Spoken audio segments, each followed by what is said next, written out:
We'll start the business meeting for Wednesday, September 23rd, 2020. Please stand for the Pledge of Allegiance. I pledge allegiance to the flag. To the flag. Of the United States of America, and to the republic for which it stands, one nation, under God, indivisible, liberty and justice for all. Justice for all. Whoopie when everybody's doing it. Yeah. Councilman, how are you? Roll call, please. Councilman Scaringi, Present. Councilwoman Restinetti, Present. Councilwoman Riley, Present. Councilwoman Friedman, Present. Councilman Burns, Present. Councilman Strawn, Present. President Scanlon. Present. It's all 7 here. Okay. Now on the approval of minutes from September 9, 2020 business meeting and September 14, 2020 special business meeting. Councilman Strawn, please. Thank you, Mr. President. I ask council for unanimous approval of the minutes from the September 2020 business meeting and the September 14th, 2020 special. All in favor? Second. Just there, could Aye. everybody start speaking themselves? Thank you. Just so there's not a lot of background noise. Raise your hand if you're in favor. Anybody against? All right, thank you. Sorry about That's all right, no problem. that. Couldn't hear. We have to set a public hearing. I'll let Grace read that. Go ahead, Grace, please. City Council will hold a public hearing regarding RL 20-187, which is a proposed amendment to the 2018 bond ordinance to account for an increase in the cost of the improvements to Conkle Ave and Felden Street bridges.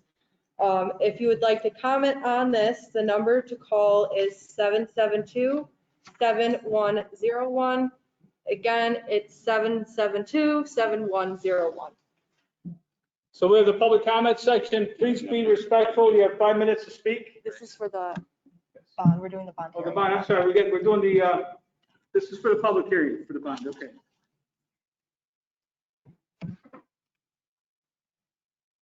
So Grace, if you would announce the number for people to speak at the public hearing on the bond, that would be appropriate. Thank you. Okay. And please announce it twice. Okay. The number again is 772-7101. Again, it's 772-7101.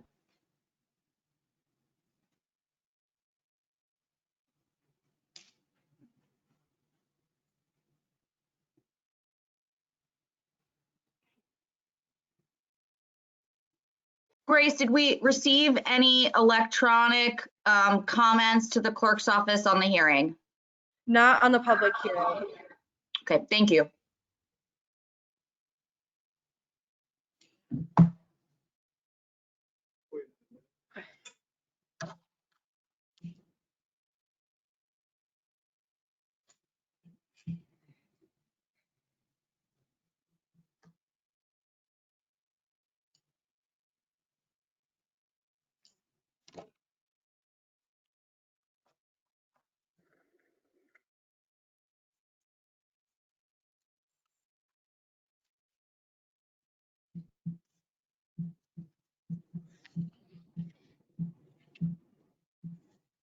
I think we'll move to the public hearing section, the public comment section now. So we'll close that.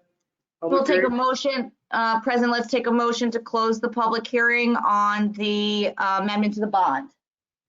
I'll take a motion to. Mr. President, I'll make a motion to close the public hearing on the amendment of the bond. Second. All Is in that a- favor? Is it a voice vote? I think so. Aye. All in favor? Yeah. All in favor? Aye. Anybody against? Okay, we'll close the public hearing on the bond ordinance. We'll have the public comment section of the meeting. You have 5 minutes. Grace will announce the phone number. Please be respectful. The number to call in for the public comment portion is 772-7101. Again, it's 772-7101.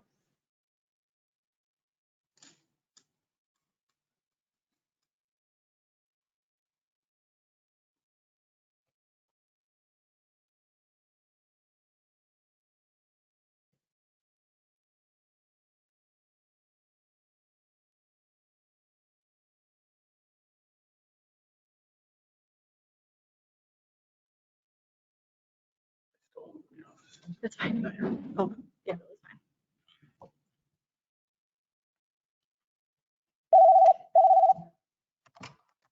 Hi, you're here for public comment? Okay, I'm going to put you on speaker. Please state Hello, can your... everyone hear me? Yes. Hi, my name is Tina Chronopoulos, and I live in Sofia Resnices district. I'd like to address the City Council on a number of issues.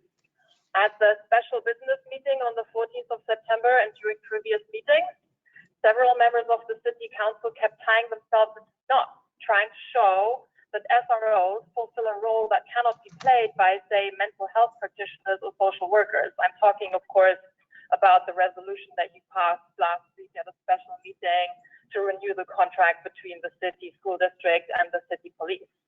In other words, the public is being sold a false bill of goods in the sense that we are being told that SROs play a special role, but that they not really engage in police work when they operate as school resource officers. However, let me cite the first 5 goals and objectives of the SROs from the Memorandum of Understanding between the school district and the Binghamton Police Department. 1, to foster educational programs and activities that will increase student knowledge of and respect for the law and the function of law enforcement agencies.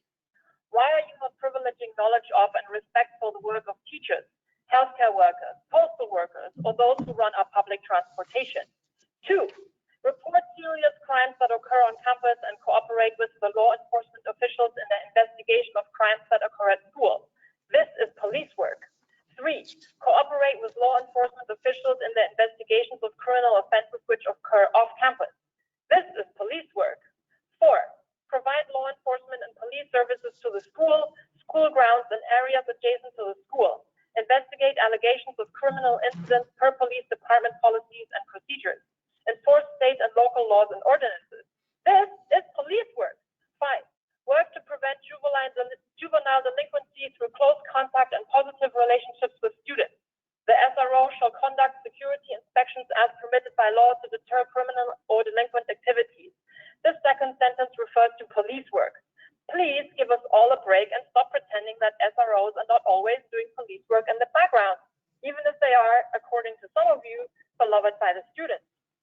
No amount of training will erase the fact that SROs are police officers. And in case you're not aware, the police is a racist institution, regardless of whether or not one of its employees is a good person. I'd like to know several things. 1, why do some members of the City Council feel comfortable with criminalizing our children? 2, why is there not a single goal or objective in this Memorandum of Understanding that focuses on the well-being of our children?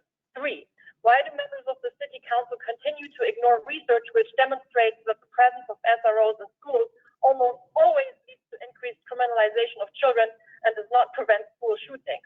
4, why is it so hard to hire more school psychologists and mental health practitioners instead of SROs when you keep insisting that the job of SROs is to enable the well-being of children, which SROs are not trained for? 5, when will the white people in the room finally start listening to children and families of color when they say that police officers pose a threat to them? The only people who keep insisting that police and schools are a good thing are white people. Let me zoom in on one aspect of the above in particular. One council member especially kept talking about how all they were doing was listening to the experts, aka the principal of the high school and the superintendent of the school district. I'm not sure that either of these two people are experts in the research that is concerned with studying the effect of the presence of police officers in schools on children.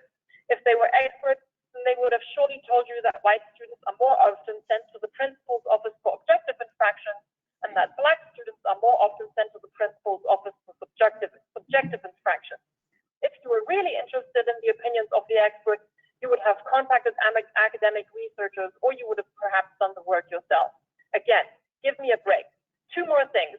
How can the public possibly participate in these meetings in a meaningful way when the agenda and supporting documents usually are made only available 24 hours before any given meeting? You How have 1 minute are left. working on taking care of children or other family members supposed to find the time to look into this stuff? No wonder that only very few folks make comments on a regular basis. It's almost as if the system were designed to make it so that we don't participate and that you then get carte blanche to do whatever seems best for you and your political careers as opposed to what's good for the community. Finally, I am appalled at the way the mayor recently implied that 2 council members are standing in the way of police officers being supplied with bulletproof vests. If I'm not wrong, the non-binding resolution to honor Lee Barta included all sorts of political propaganda that has nothing to do whatsoever with honoring this police officer's life. In case you were not aware, the budget of the Binghamton Police Department currently stands at 20% of the total city budget, up from 5% in the 1970s. Are you really suggesting that police officers in Binghamton don't already have access to bulletproof vests? Do you really want the public to believe that a police force that has access to snipers, military-grade vehicles, Your and time riot is up. gear doesn't have access to Thank you. bulletproof vests? Thank you for Again, calling. Thank you. to stop with the law and order stuff and get real. Thank you.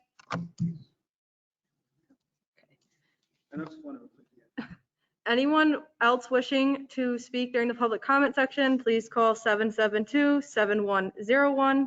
Again, the number is 772-7101. Grace, this is Sharon. If you can ask if they're a Binghamton resident before you put them in, that would be great. Okay. Thank you. I don't think there's any question as to the last caller's residency. No.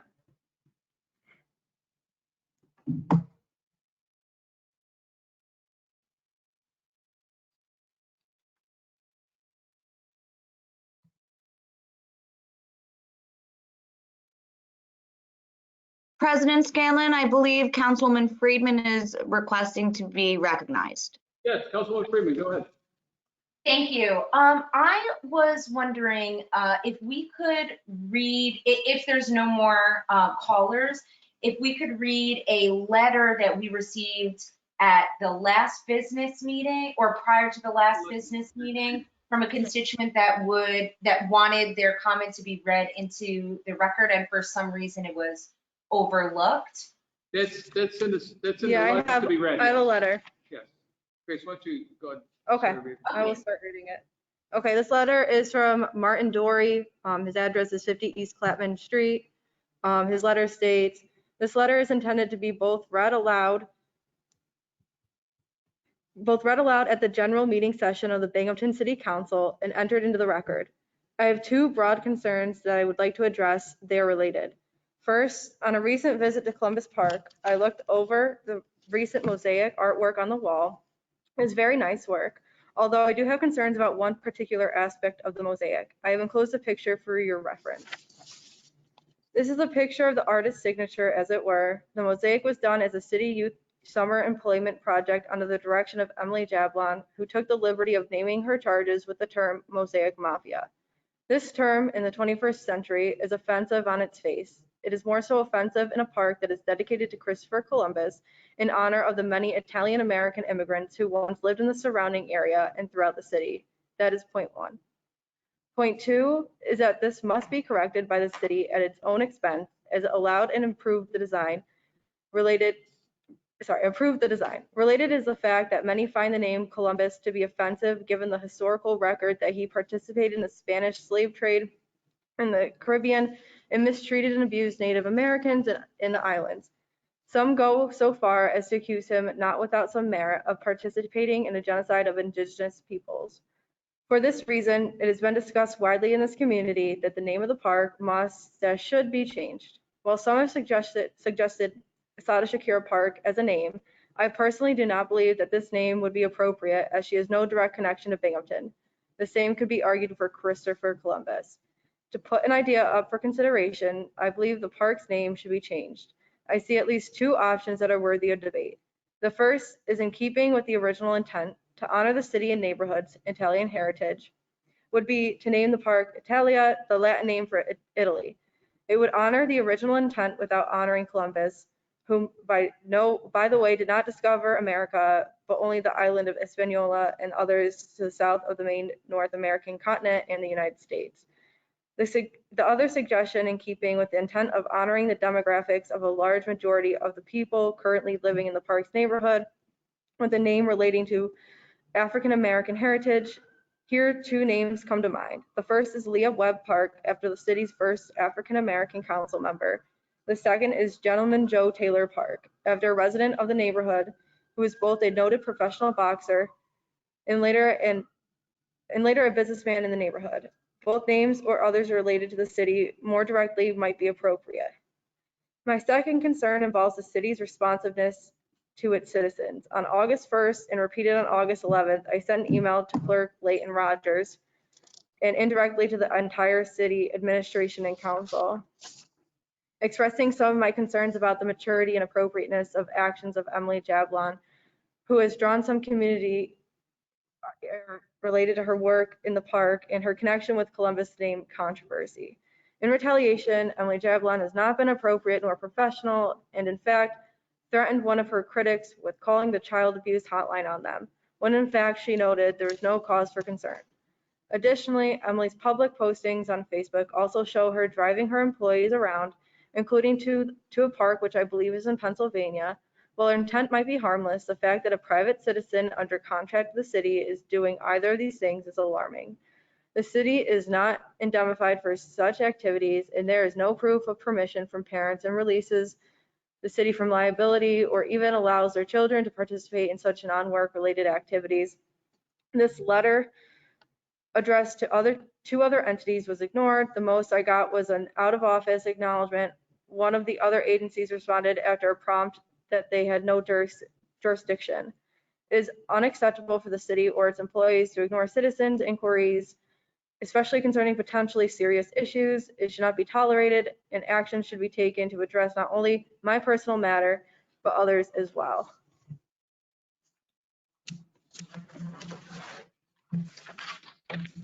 Grace, if you would announce that call number for public comment again, Yes. and then we can proceed to reading any other electronic submissions into the record. That's the only letter we received. The number again is 772-7101. Again, it's 772-7101.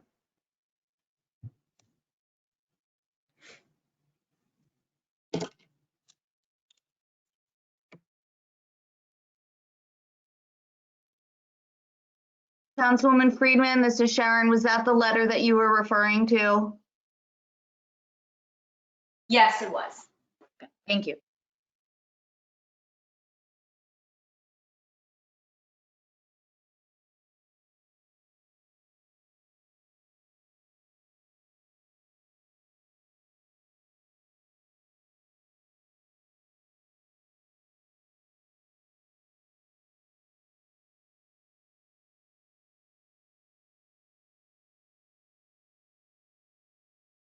All right, we're going to move on to the preferred agenda. We'll close the portion of the public comment section.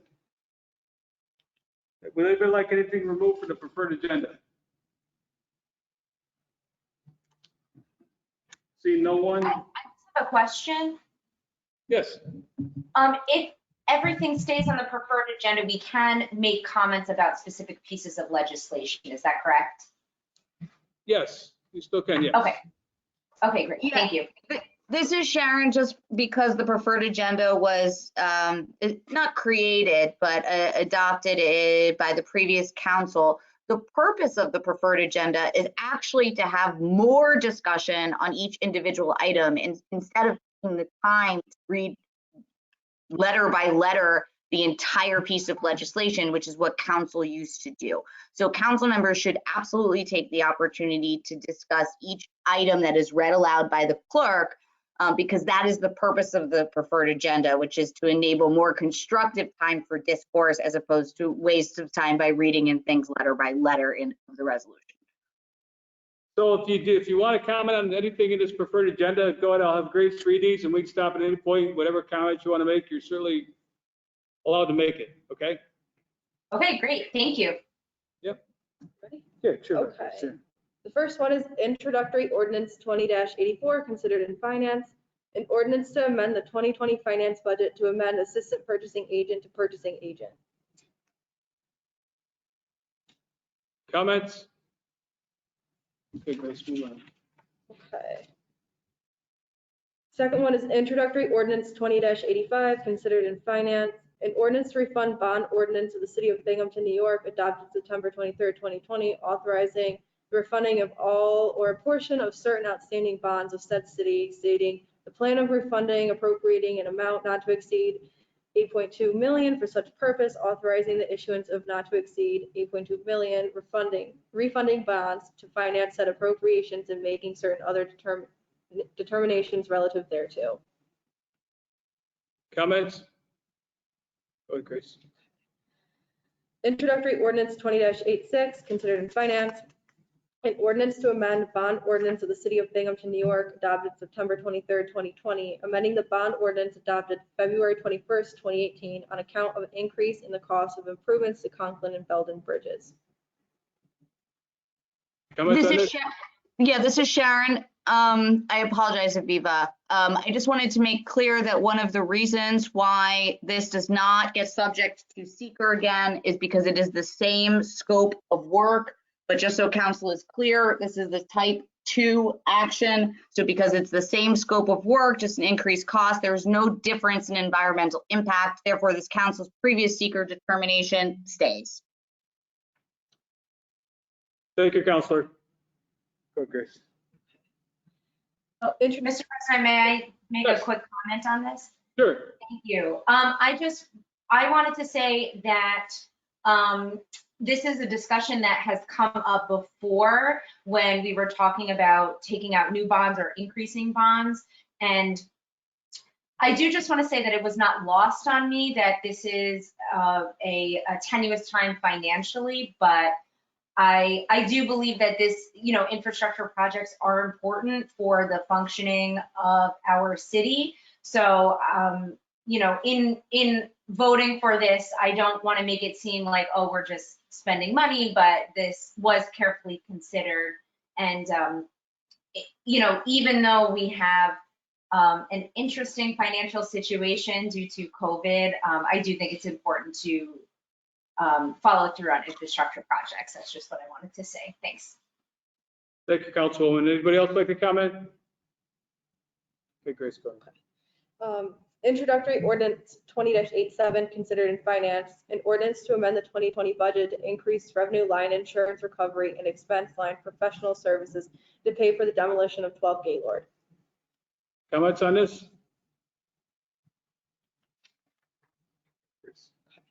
Introductory ordinance 20-88, considered in finance, an ordinance to amend the 2020 sewer budget to fund additional admin fees for refinance of EFC notes. Comments? Move on, Grace, please. Okay. Introductory ordinance 20-89, considered in finance, an ordinance to amend the permanent ordinance 20-46 to correct 2 expense budget lines by $500. Keep going, Grace, please. Introductory resolution 20-95, considered in public works and parks, a resolution declaring the intent of the city of Binghamton City Council to act as lead agency, City of Binghamton 6th Ward Interceptor Sewer Replacement Project. See nobody, Grace, go ahead. Introductory resolution 20-96, considered in finance, a resolution authorizing the mayor to enter into an agreement with the Broome County Urban League for use of FY45 funds in an amount not to exceed $8,760 for the SUNY Attain Computer Lab at 47 North Street. And then introductory resolution 20-97, considered in finance, a resolution authorizing the mayor to enter into an agreement with the YWCA of Binghamton and Broome County for use of FY46 CDBG funds in an amount not to exceed $15,000 for the Young Wonders Early Learning and Youth Development Program. Comments? All right. Mr. President, I'll make a motion to accept the preferred agenda. I apologize to interrupt. I see that Councilman Friedman seeks to be back on. Go ahead. Oh, thank you. Am I unmuted? Yes. Okay. Thank you. This is something that I actually just noticed that in the work session packet from Monday, I don't believe that the RL for the expenses for demolishing of 12 Gaylord Street, I don't see that that's expedited. So I'm just curious why it ended up on this agenda. Thought I now. marked it on there as expedited. But there's a chance I did it. I don't have the work session packet in front of me. Okay, yeah, I don't see it marked as expedited. It didn't have an asterisk on the agenda, nor do I see it marked on the actual legislation that it should be expedited. Sharon, what do we do from here? There is nothing that requires that the res or ordinance be expedited in order for council to hear it. However, due to the limited amount of time, council members are free to remove an item from the preferred agenda and make a motion to hold if it wanted to review it at its next, which would come with a second, which would be reviewed at the next business meeting. So that's what council members have the right to do in the event that they do not feel they have a sufficient amount of time to make a decision. All right, Sharon, let me, go ahead, I'm sorry, go ahead. I think I would like to make a motion to hold it just because I wasn't expecting it to be on the agenda. I was expecting to have the 2 weeks to do my due diligence in researching this, given that this is a new procedure to us, at least the freshman council members. Let me, okay. All right. I was going to speak on that. I was going to put myself in the chair and speak on that, but it's already been seconded, so it's going to be held over. So, all right, let's move on. Okay. I read everything. So now we need to do a motion to accept the. So I need a motion to accept the preferred agenda, please. So what we'll do first, I apologize, President, is just for the record, Councilwoman Friedman would like that the 20-87 be removed from the preferred agenda. Correct. Okay, so, and then let's vote on the preferred agenda, and then let's codify the motion to hold in the second, okay? That way procedurally it makes sense. Let's remove, let's vote on the preferred agenda. And we're going to remove introductory resolution 20-97 from that preferred Mr. agenda. President, Yes. Mr. President, point of order. That RL was never removed in the beginning procedurally the way it's supposed to be from the preferred agenda, number one. Thank So you. if a motion is going to be made after the fact to hold it over, that motion and second needs to occur first. And a motion would have to be made to then accept the amended preferred agenda because it's now no longer on there. That's The only correct. concern that I have, the only concern that I have just logistically, Councilwoman Friedman, is there anything in particular with regarding to the process that you're concerned about? Because I know this particular property has been an issue for quite a number of years. This is something that we've done before. Is there any level of uncertainty that you have that maybe we can answer now? Is it financial? Is it public safety? Is it logistics? Because we got a fairly in-depth discussion. We got fairly in-depth discussion points on this. I'm not saying your uncertainty isn't mandated. I'm just saying, is it something that we could maybe answer now? Let me remove myself from the president's chair to speak on this, please. So I'm going to speak as a councilman now. Chair, did I do that correctly? Yes, typically if we are all at the dais, you would move to a council member seat and the council member who is pro tem would fill your seat. But since we're proceeding in a remote capacity, I believe you can speak from the chair that you are in, as any other council member who is proceeding remotely can. And Council Member Ressinetti, you are the pro tem, correct? Yes. Thank you for reminding me. So for this purpose, we will presume that, or see that Sophia Ressinetti is the acting pro tem and President Scanlon is speaking as a council member for his district. Go ahead, Council Member Scanlon. Yes.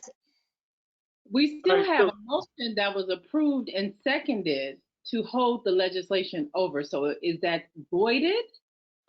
So what I was trying to explain is because we were voting on the preferred agenda procedurally, that item, which is 2087, needs to be removed from the preferred agenda so that a motion, so that a vote on the preferred agenda can happen. Because it's then removed, then we go on to that 2087 as first read legislation, which would then be subject to any motion to hold. So does that answer your question, Councilman Riley? Well, it does. However, it's already been done. So does it need to be rescinded because it was? We're going to do it. We're going to have to do it again because that's what I was saying before is procedurally that happened after the fact, and therefore we needed to remove it from the preferred agenda, vote on the amended preferred agenda, and then consider the legislation as first read, and then codify the motion and the second, if that makes sense. Okay. Does that answer your question, Councilmember Riley? Yes, it does. Thank you. Okay, and I apologize for the confusion. I understand Councilman Friedman as well, because we did it at the very end of the preferred agenda. So, however, because it was on the preferred agenda, if you wish to have discussion now, you can, but my suggestion would be to go ahead, move it, amend the preferred agenda, vote on that, and then move on to discussion. But at this point, President Scanlon is now Councilmember Scanlon. Sophia Resinetti is now the acting pro tem, and we can go ahead and have discussion on it. All right, so I've been on city council for 4 years, and this is a house, this woman called me 3 years ago. It's in my district, obviously. It's a gentleman who lives on the west side, and the house has fallen in on itself with a point where this thing happened yesterday. It's been falling down. And she's trying to sell her property, and obviously she can't sell it with this house next door because it looks awful. So I've been working on this for 3 years, and finally it's come to fruition. So I'm just telling you the story behind this house.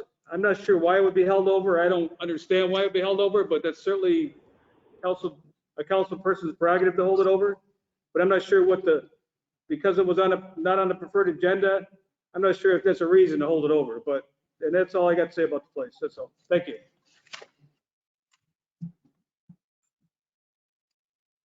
Councilman Friedman wishes to be recognized, and we'll pretend that you switched chairs. Okay, thank you. All right, so Sharon, so correct me. So we're gonna vote on the preferred agenda, and I'll take it. I'm sorry.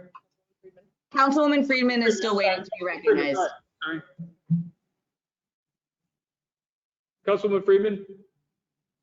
Thank you. And I'm happy to save my comment until the end if it would be more appropriate. But I've been asked twice what my reasoning is, so I'm happy to give it now, or I'm happy to give it after we solidify the preferred agenda. Go ahead, Councilmember Friedman. Okay, thank you. So I want to be clear that I have nothing against taking down, demolishing a blighted property. I understand it's a safety issue.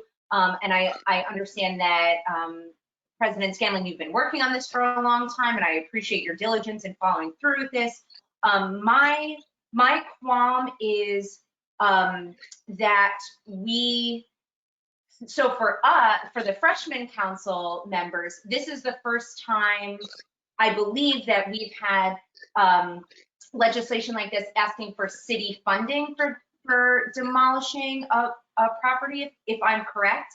And Councilwoman Riley asked for further information about how properties are selected and what is the bidding process or what's going on. And the Corp Counsel, Ken Frank, sent us that information yesterday. And in preparing for this meeting, not anticipating that this would be on the agenda, I did not have time to review that information. So I don't feel like we were given the proper amount of time to be educated about this procedure that's new to us.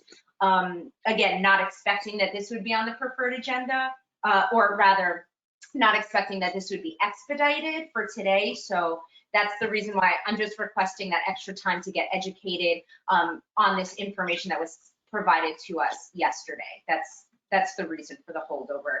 Not that, you know, I don't agree that the house should come down. It sounds like this is, and I actually looked it up on the internet on the street like Google Street View, and it does look like it's in disrepair. And so I do think it's important to take it down, but I just would feel more comfortable if I could get time to review the information that was provided to us. So thank you. Councilmember Friedman, can you state for the record that you would like 2087 to be removed from the preferred agenda? Do I have to make a motion for that? No, you just have to state that you would like it to be removed. Okay, I would like to have introductory ordinance 2087 removed from the preferred agenda. And now, I need a second. Councilman Burns seconded that, okay? so just as a point of order, because the preferred agenda envisions a unanimous vote, I know it's been a while since we've done this already, but removal of an item from the preferred agenda does not require a second. All that it requires is one person to say, I want to take this off, All right. okay? And so now there's an amended preferred agenda, and now President, you may take a motion on a vote on the amended preferred agenda. I'll take a motion on the preferred agenda. We're going to remove introductory ordinance 20-87. So moved. You know, Mr. President, Yeah. point of order. And you know, I'm not a lawyer here, but I know Robert's rules very well. You know, when we start to impend on process and chamber rules, the issue here becomes that you end up setting a precedent for something that's wrong for later on.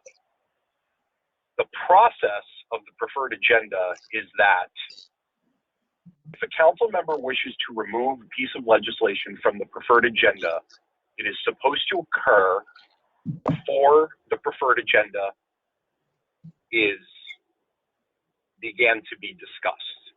On a technicality, I have a motion on the floor that was made before any request for a removal and any motion to hold anything over, which was to accept the preferred agenda. So if we're following procedure, we are absolutely not doing that. Okay, I did not procedurally, hear your motion, Gio. So I apologize for that. that's okay. I made a motion to accept the preferred agenda after President Scanlon asked if there was any comment on the last RL that was read into the record. So I did that before all of this. So just for everyone's understanding, okay, if we have items on the preferred agenda and you want to remove something, you have to do that before the preferred agenda process starts. That's why Council President asks before it started, are there any members of council who wish to remove something from the preferred agenda? So that way it goes on the non-preferred agenda and then it is isolated on its own. So we're not even following our own rules here. And I hate to be a stickler about that, but I've got a very big problem with that because it sets precedent for later for incorrect things. So understanding that process, it would be my summation, and Counselor, obviously you would have the ultimate say on this, but it would seem to me that following the process that is part of our chamber rules, a motion to remove something from the preferred agenda after the preferred agenda has been completed in its entirety would actually not be something recognizable because it has occurred outside of when that is supposed to occur in the process.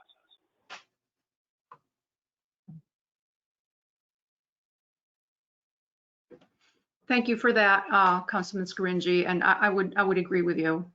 Thank you for that clarification. Jared, are you there? We lost Sharon. Oh, Well, When we need the attorney, she's gone. What Oh, happened? I apologize. I was muted, and I was apologizing also to Councilman Scaringi because I did not hear a motion to accept the preferred agenda, and I think part of that is related to the remote proceeding. So I Yeah. apologize. And Sharon, no, and Sharon, I completely recognize that maybe my phone cut out or something. And also in the original comment that I had made, besides the procedural aspect, Councilwoman Friedman's request to get more information on that is important. And that was why I had also prefaced by saying, was there anything, which I appreciate that she articulated that point, that she said that she was, that she wanted more information about. If I can elaborate on that, if memory serves me correctly, at our last meeting, our business meeting, that question was raised, which is a good question. And if memory serves me correct, that question was answered. The answer to that question is, how do these things work broadly versus how are individual properties selected? That answer is two parts. A, as Corp Counsel Ken Frank articulated, it's very individualistic, and it's individualistic for the following reasons: public safety and allocation of resources and money, as well as any potential code violations or anything related to that. And number two, in this particular situation, because of the public safety factor that I believe it was actually mentioned at the last business meeting, that the roof is collapsing in onto itself, we're in a public safety issue for the homeowners that live in that immediate area. I would hate for this thing to be postponed, and 4 days from now, that home collapses onto itself, and there are two 10-year-olds walking home from school on the sidewalk and get hit by falling rough off of the roof because we didn't get in there as quickly as possible. In terms of money recuperation, which was also a very good question that was raised by my colleagues at the business meeting, that question was answered as well.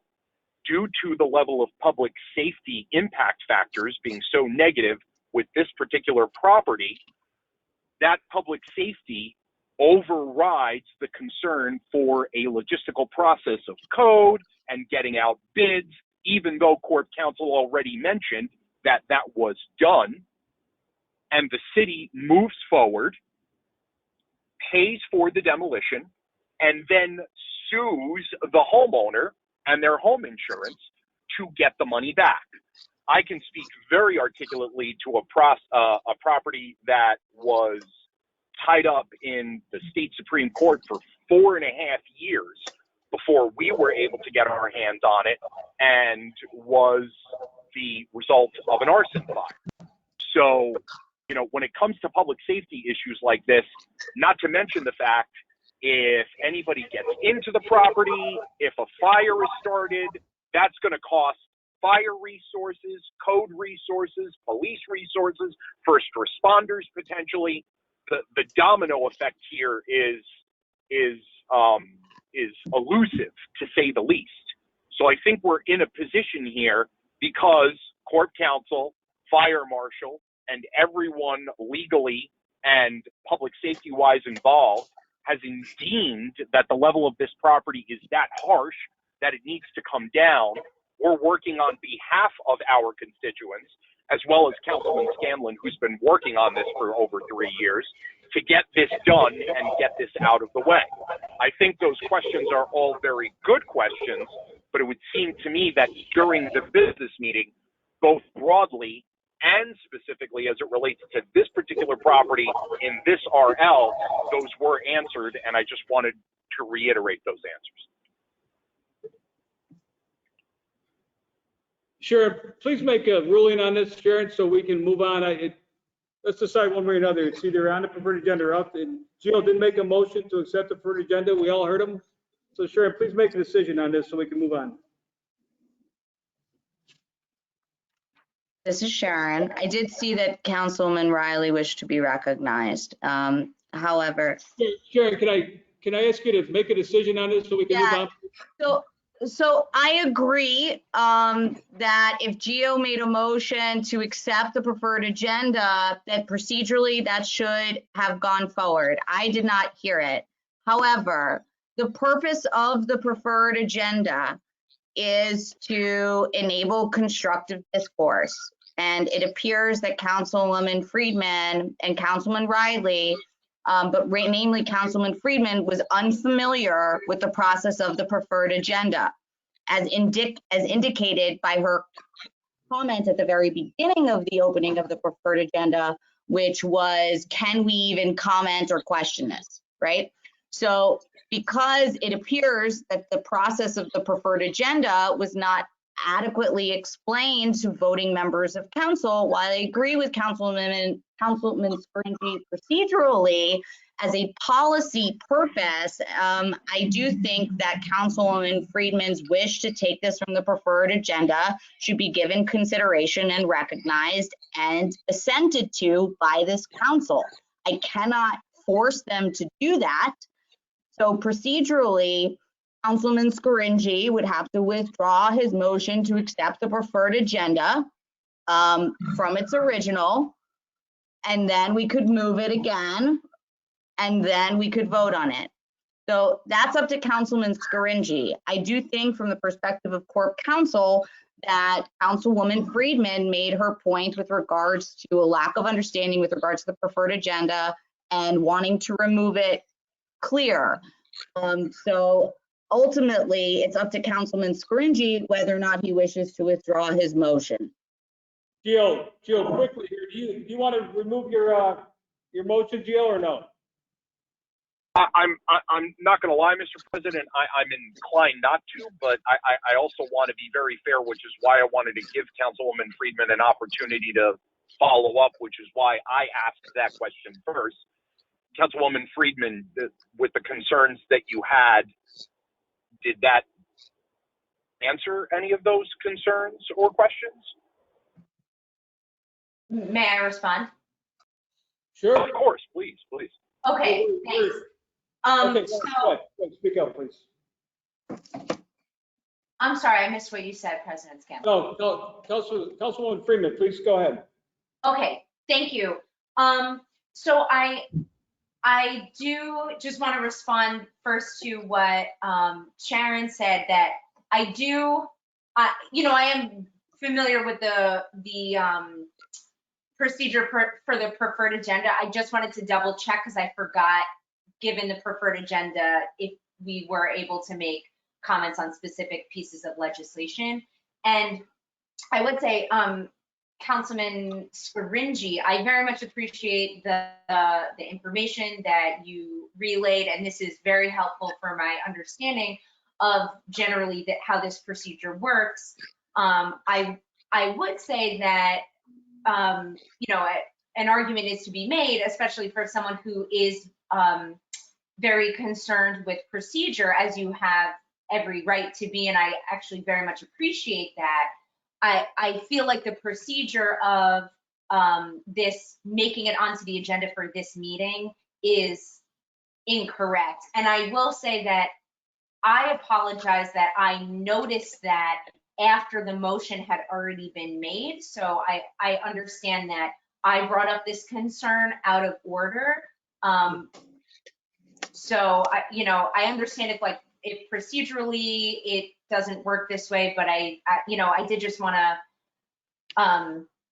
if we're talking about precedent, I do think it's important for us to, have a precedent where we're voting on legislation in the time frame that we are expecting, and given the appropriate amount of time to become educated, again, like reading information, because while the information that you provided was very helpful, I have the email open now that was sent from Ken, and there are 5 documents that are attached to it. And again, I didn't look at those because in preparing for this meeting, I wasn't expecting this to be on the agenda for discussion. So, if the preferred agenda has to be, if we have to vote on that motion, given the fact that it was put forth, I understand that. And again, I apologize for noticing that after the fact, but I think it's two separate issues. It's like the information regarding the house, the safety issues,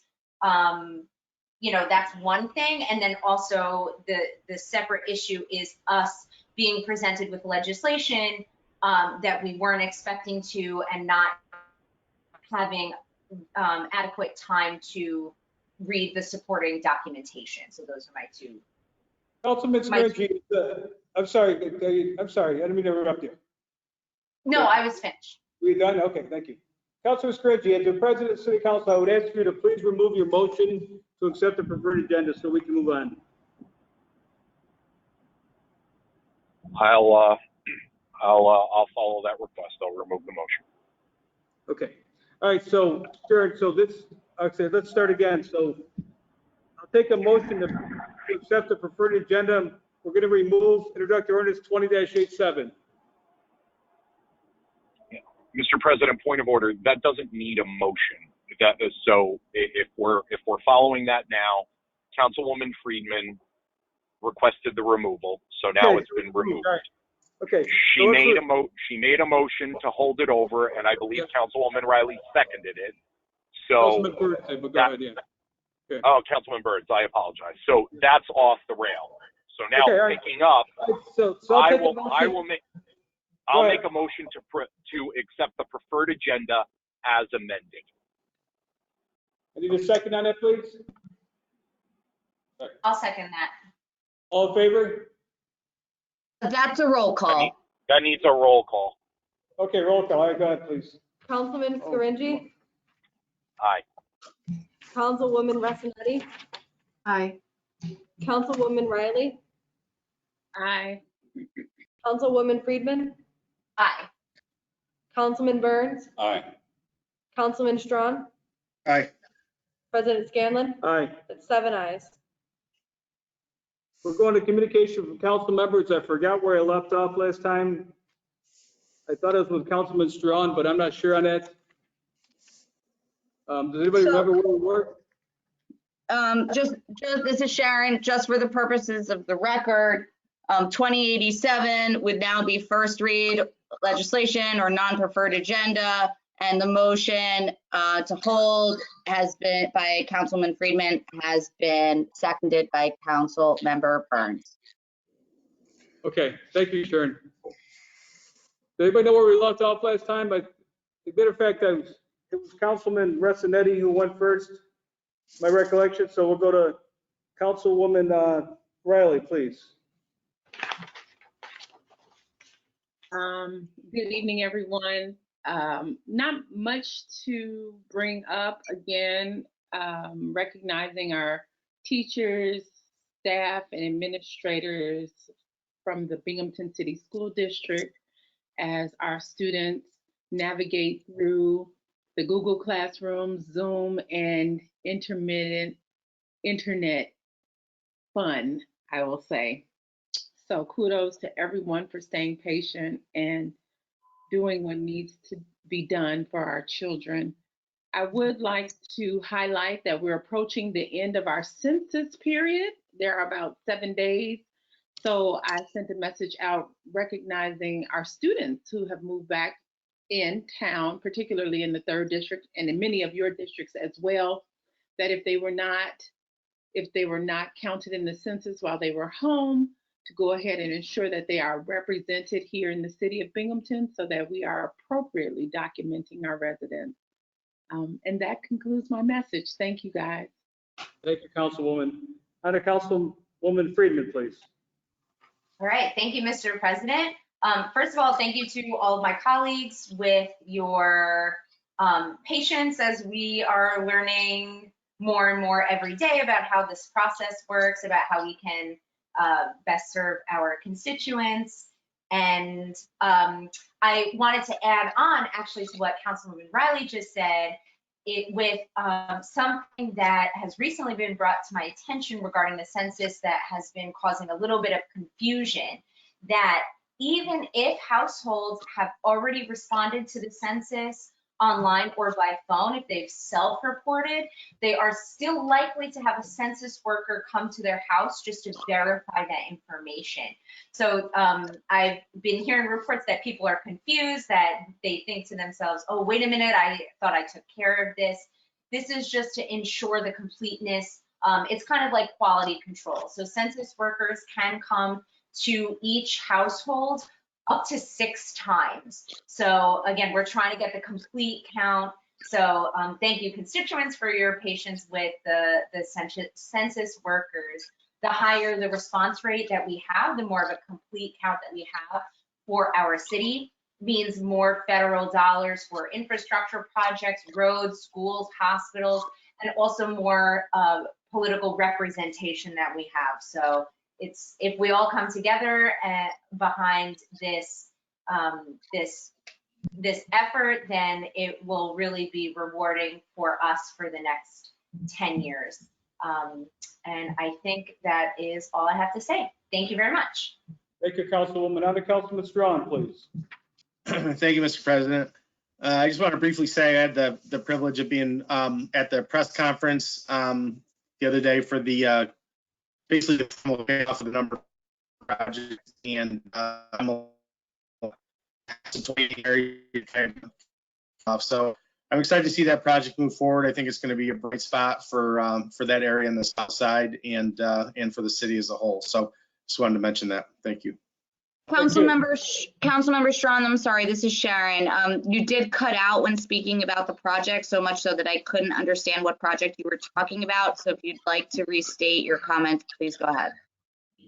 Sure. I was privileged to be at the press conference and the beginning kickoff for the number 5 Commons project on the south side and the demolition at 28 Mary Street of the former McCoy catering office. So I just saying that I'm excited about that project kicking off, and I think that's going to be a bright spot for the south side and the city as a whole. Thank you, Councilman. And Councilman Burns. Thank you, Mr. President. Let me take my mask off here. Over on the south side, everybody's aware that the Discovery Center is up there, and there's a good possibility that the Discovery Center will close where it currently is and combine with Roberson Memorial, or Roberson on the west side.